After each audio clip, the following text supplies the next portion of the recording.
Shinit, e Tivarit, e këtyne trevave, që po ndodhin atje, ata popull që nuk kanë drejt as me zë, as me ndigjue, jenë po të thush që me kanë qytetarë klasit 2, që jo me menja. Po, problemi shqiptar në Ballkan është problem i ndërlikuar për arsye se populli është i coptuar, do thotë, në disa shtete. Unë e kam theksuar edhe theksoj vazhdimisht, problemi shqiptar kërkon kokë. Koka problemi shqiptar është në Tiranë, fatkeqësisht Tirana për momentin nuk ishte e kry obligimin e vet kombëtar, por shpresoj që me kalimin e kohës, me ndërgjegjësimin e institucioneve shtetënore do të krijohet një platformë mbar shqiptare, për arsye se nuk mund të shkëpusim problemin e shqiptarëve në Malzi, problemin e shqiptarëve në Kosovë ose Maqedoni, në Çamëri, në Maqedoni, edhe të atyre vetë në Shqipëri, por problemi shqiptar është problem, do thotë, problemi i përbashkët në toka shqiptare. Kështu që me fol në veçanti veç për problemin e shqiptarëve në Malzi, na i kemi sfidat tona, normalisht që rrethanat janë specifike, tu nis prej faktit që Malzi është shteti i vetëm i krijuar prej në ish Jugosllavisë, do thotë për coptimit i Jugosllavisë, i cili nuk ka pas luftë, ka pas një tranzicion. Ka pas tranzicion, kështu që garniturat administrative të shtetit Malzi, do thotë, jo garniturat, të institucionet e shtetit Malzi asnjëherë nuk janë shkatruar. Do thotë nuk ka pas transformim, veç ka qenë ndrrimi i kuadrove. Kështu që Malzi e ka vazhdu politiken të cilën e kanë fillu me politiken e Kralj Nikolës, edhe ajo është aktuale fatkeqësisht, ishte aktuale edhe sot, edhe është dëm i madh për demokracinë malazeze, ku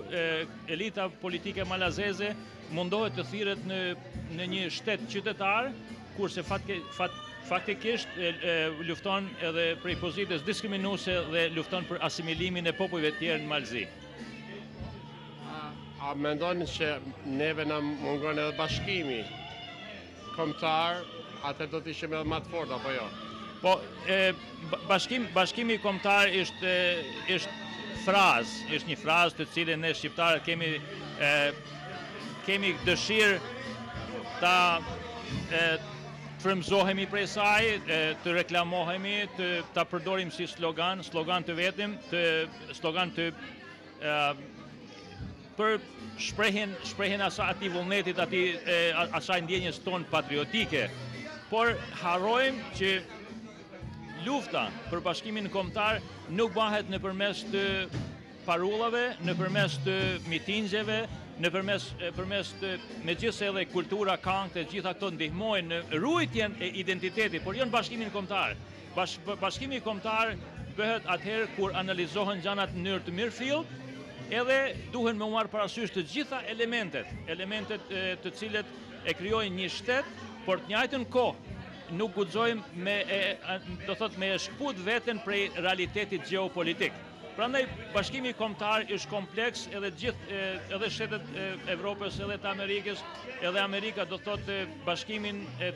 shqiptarëve e sheh në Evropën e Bashkuar, gjë që është reale, por ana tjetër është që Greqia, Serbia, Maqedonia dhe Malzi, megjithëse luftojnë për bashkimin do thotë për me u bashku Unionit Evropian, ato prapse praktikojnë luftën hegemoniste. Kështu që shqiptarët kanë shumë punë me bë, por prapë po kthehemi në fillim të bisedës të koka është në Tiranë, e presim shumë prej Tiranës. Do të thonë se Shqipëria dhe komi shqiptar nuk do fjalë, po do punë apo jo? Don punë edhe don më së pari nëse nuk ke shtet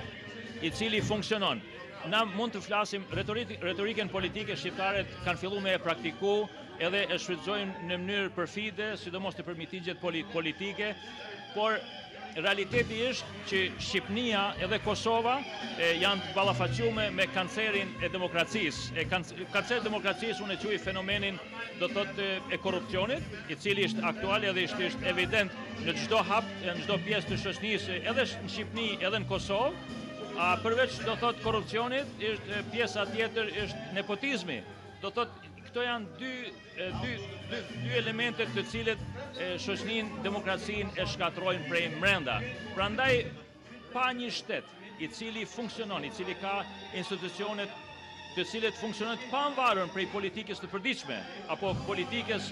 e cila manifestohet sidomos me mënyrë të hoshme gjatë fushatave zgjedhore, atëherë na do të thotë shqiptarët e kemi shumë ma lehtë me mendu me kokë të kthjellët, edhe atë nuk bëhet krejt, si thonë ta, nëpërmes të politikës, por për mu marrë me zhvillimin e Shqipënisë si tansi, ose trojave shqiptare si tansi, duhet një platformë e cila bëhet prej njerëzve të cilët e kanë studiu historinë, e kanë studiu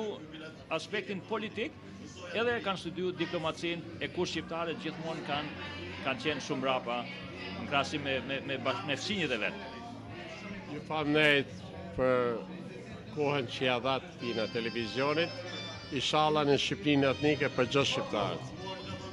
Faleminderit edhe juve, edhe unë tham të gjithë shqiptarët të bashkuar, por me të gjithë popujt tjerë, të cilët duhet të respektojmë njëri tjetrin, për arsye na jemi populli vetëm Ballkan, i cili nuk urrejmë asnjë popull tjetër, por nuk duhet edhe na të mësohemi që të mos ta japim tonën, ta ruajmë tonën. Kështu që na të gjithë ju dojmë lirinë, ju dojmë barazinë, por të njëjtën kohë edhe shqiptarët duhet të jenë të lirë, ashtu si ka thënë edhe David Phillips në atë konceptin e tij Albanian Neighborhood. Nuk na lypet më atepër, do thotë por gjithë shqiptarët të punojnë së bashku, edhe nuk ka nevojë me bë tregti me Serbi, kur ishte dëshpruese kur e ndëgjon që 400 milion euro tregti, do thotë e bën Kosova me Serbinë në ditën e sotut, ndërsa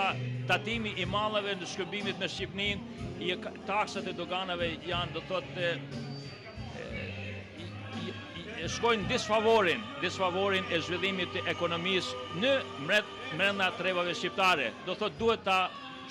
shfrytëzojmë kapacitetin ton edhe të shkëmbejmë me njëri tjetrin. Por don Zoti, gjeneratat e reja ndihmojnë në drejtim. Faleminderit shumë.